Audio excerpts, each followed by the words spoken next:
Today we are turning things up with the Tuttio. I've just gotten a little bit bored with the power that the stock motor and controller can put out. And yes, it's already been tuned with the Bluetooth dongle and the stock battery is completely maxed out. Even with the 72 volt battery in, it still doesn't make enough power or torque for what I'm looking for.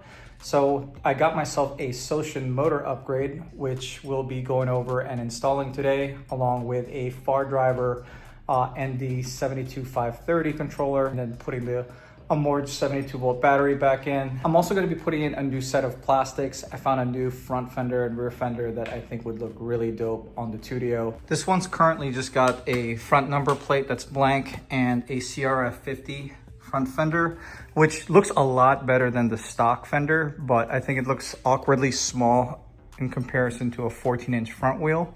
So we're going to be switching that out for a larger one. And then the rear fender, I cut this one up and added a taillight to it for function, but I'm still not in love with the way it looks. So we're gonna be switching this out with a extended Sotion fender. I just think it's gonna transform the way this thing looks overall. There it is, guys. I've been waiting for this for a while now. This is the Sotion FW23. Look at how fat these phase wires are.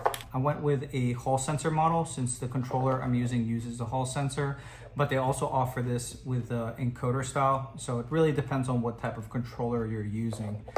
It came with a 420 12 tooth sprocket. Check out the finish on that. And then as far as a controller, just using a Fardriver ND72530.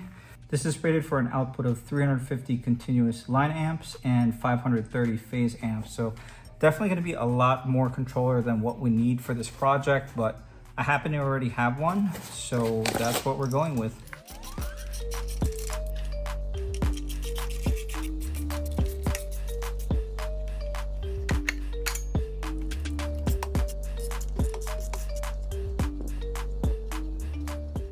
So the motor's all loose, but we still can't take it out because we still have to disconnect it from the chain and disconnect all the wires from the stock controller.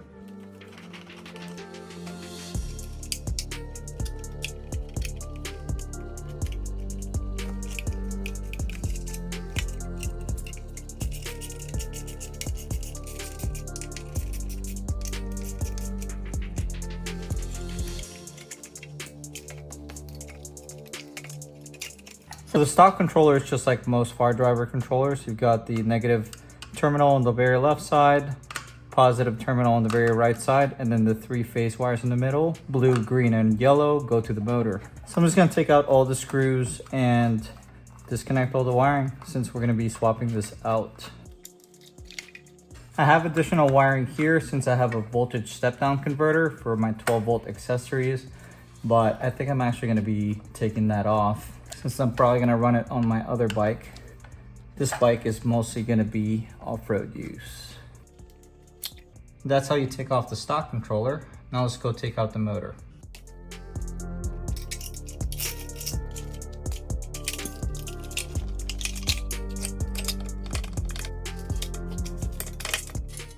There it is, stock motor out. Definitely a noticeable difference as far as sizing for the controller. When you set them side by side, you'll notice that the ND72530 is significantly larger. So we're definitely gonna have to do some re-drilling on the stock bracket. Unfortunately, I didn't go with a full Sotion kit like Voltron did, so my setup's not using a pre-fitted bracket. We're gonna have to just modify the original one or make a new one. And then as far as the new motor in comparison to the stock one, not too different size-wise. So these are how small the original phase wires are, and these are the new ones. Look at that. So this is supposed to have a peak output of 16 kilowatts. Unfortunately, we're not gonna be putting out that much power with the current battery that I'm gonna be using, but I am ordering a brand new battery from Amorge, which won't be coming for another month or so. So I'll do an update on the new top speed then.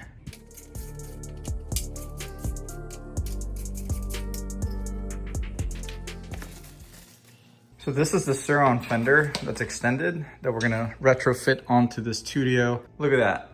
Definitely looks a lot more aggressive and closer to a traditional dirt bike. So think we have to cut this whole section out and then drill a few holes for the mounting points on the subframe. If you have a Dremel, use a Dremel. Don't do what I'm about to do.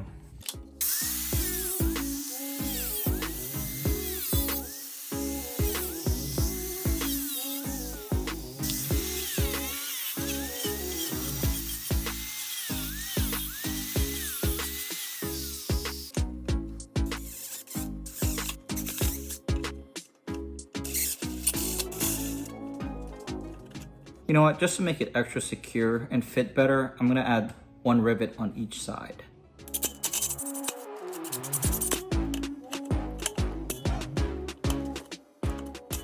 Look at that.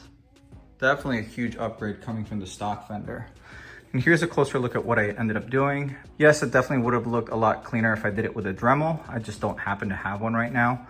And then I threw on the extra rivets for better fitment. I just want the fender fitting tight against the subframe. If I ever need to replace the fender, I just drill it inside out and then pop a new set of rivets onto the next fender. Luckily, you can't really see much of this stuff when the seat's on. And the subframe on the Tuttio happens to be almost the same exact width as the Sur-On, so it actually turned out pretty clean. And here's what it looks like with the seat on. You really can't see any of the mounting points when the seat's on.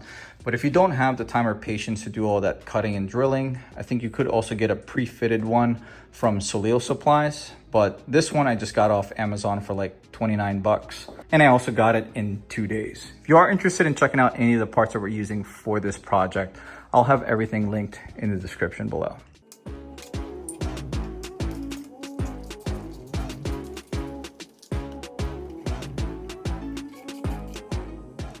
Actually getting rid of the brake lever switch on this bike since I never really had an interest in running one of those. Kind of like the way the bike rides without one. It's a little bit more like a traditional pit bike.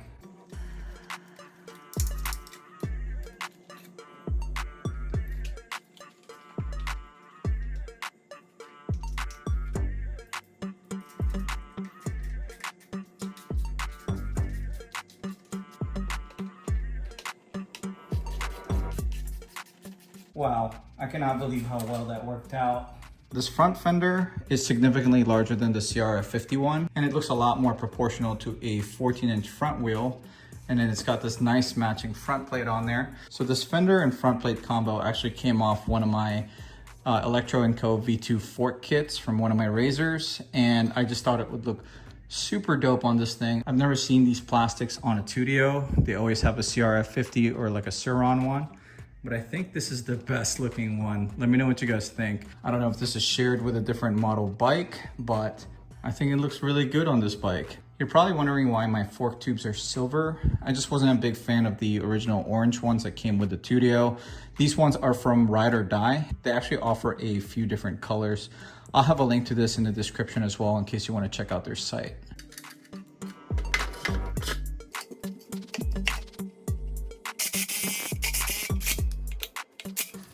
Now we gotta figure out how to fit these huge phase wires in the skid plate. So we definitely have to do some trimming. It's gonna go straight cut from where it starts to curve over here, about a 30-degree angle.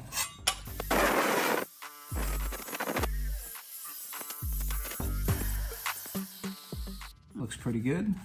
Hopefully that has enough space.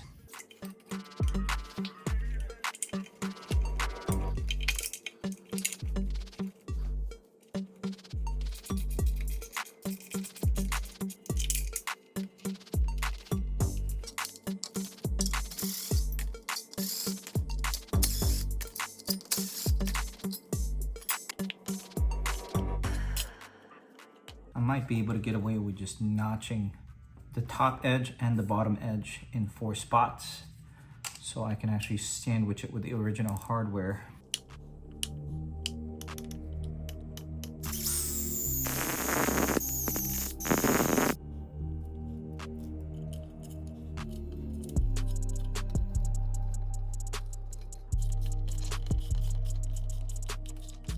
Certainly not perfect, but it actually doesn't look that bad.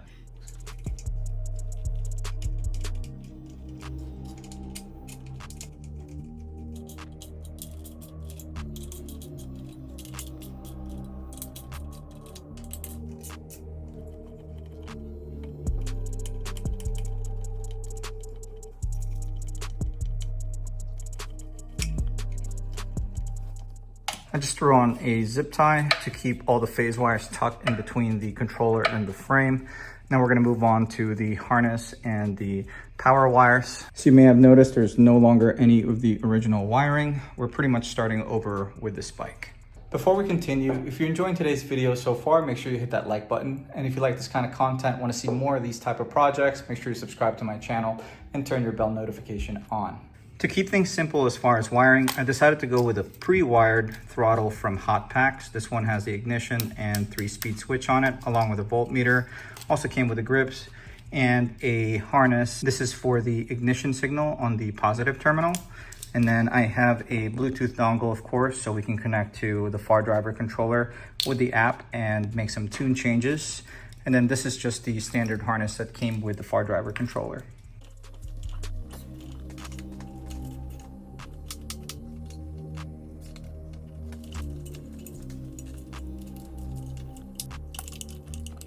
The basic connectors that are needed to run the Fardriver controller are, of course, the hall sensor, the throttle, and a ignition switch or power source when you're keyed on. And then it's optional, but I'm just gonna run the 3-speed switch anyway.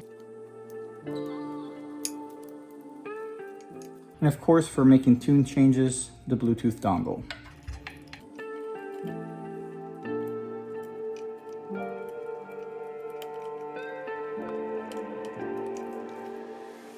That's the power source wire for the ignition switch. And I realized I actually cut one wire on this Fardriver harness from previously using it on a razor. So I'm just gonna add a connector to that one wire, and then we're gonna connect it to the harness, and we should be done.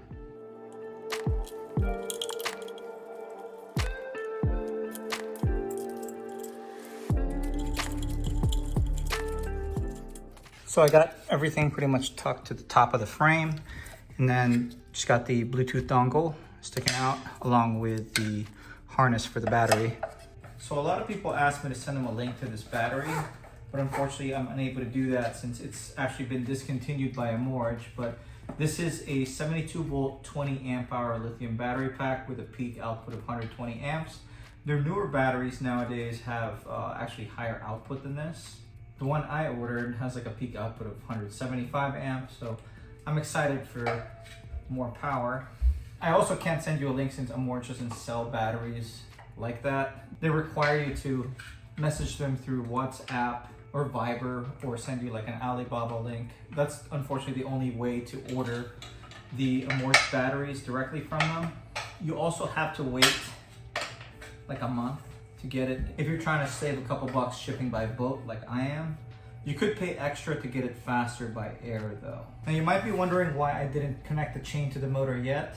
And that's because my Fardriver controller is currently tuned for an EC4P or the one motor for my Razor SX500, along with an EMX throttle. So it's not gonna work correctly with the new Sotion motor and the new throttle that we installed. So we're gonna do a whole relearn procedure just to kind of get it running and get a base map on it, make sure that everything works correctly. I wasn't really planning on fine tuning the Fardriver until we get the battery that we're permanently gonna have in here, which is also going to be a 20 amp hour, but it's going to have better quality cells and a higher power output. Okay, hopefully nothing goes wrong. Okay, 77 volts. It's a little bit low. It's probably like 60-70% charge right now, but that should be enough for us to at least make sure that everything works. I just opened the Fardriver app, connected to the controller, opened Pro NBLE to go into the settings, changed the max RPM limit to 10,000, line current to 60 amps, phase current to 180 amps, since that's what the limit is for this battery. Save the settings, then enable the auto learn. The controller will spin the motor in different RPMs, forward and back, until it stops, and then I let go of the throttle. Then you get a confirmation check to confirm that it's done. I noticed that the motor was spinning in reverse, so I enabled motor reverse direction, cranked up the speed on high gear to 100%, mid gear to 80%, and low gear to 60%. Then I saved the settings. Just a quick recap of what we did. I just did the Fardriver auto learn procedure and then changed the line amps to 60 and the phase current to 180. And then I maxed out the RPM cap to 10,000 RPM since that's what this motor is limited for. But it shows 7,000 when it is in full throttle. I might experiment with some field weakening settings in the near future, but I kind of just want to see how this rides as it is.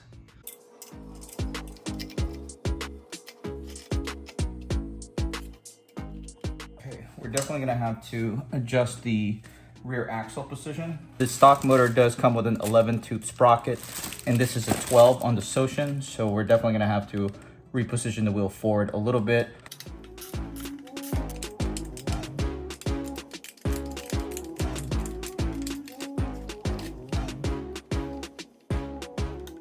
Now that we have the chain connected, we're gonna slide the axle back to tighten the tension.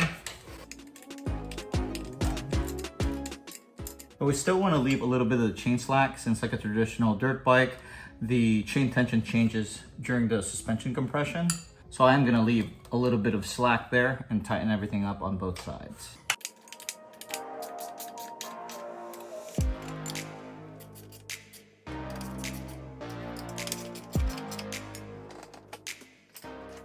Are we actually done? Okay, let's take this thing out. Okay. So it's definitely more powerful with the Sotion motor versus the stock motor, but it still doesn't have that crazy amount of torque that I'm looking for, but I'm pretty sure the limiting factor in this situation is simply my battery. But you know what? Let's see if it changes anything as far as top speed.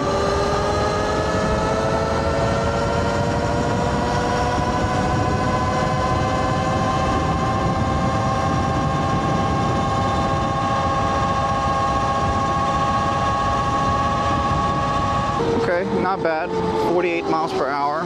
So now we already have the controller upgrade and the Sotion motor upgrade installed, but the main limiting factor of this bike right now is this old Amorge battery that I have installed. It simply just doesn't have enough juice in it left to maximize the capability of this motor and this controller. So you can see under any heavy pulls, it gets a lot of voltage sag. It even brings it down to like 75, 76 volts. So it's just time for a battery upgrade at this point. Screw it. Let's just turn the power all the way up and see what happens. Oh shit.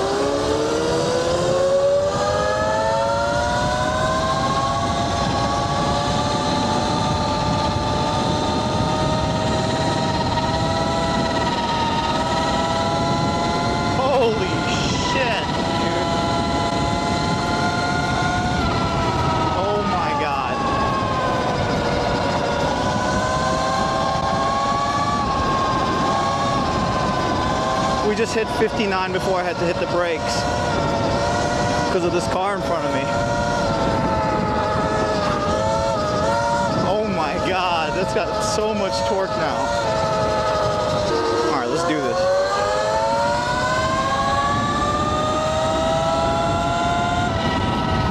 Oh man, it hit some sort of cut. Oh man.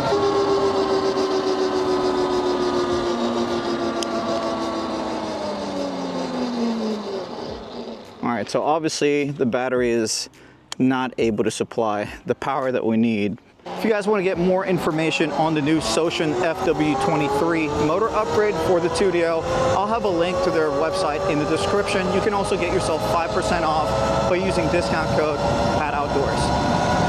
If you guys enjoyed today's video, do me a favor and hit that like button. And if you like this kind of content, want to keep up with some of my projects such as this Tuttio, make sure you subscribe to this channel. But this is going to be it for today. Thank you for watching.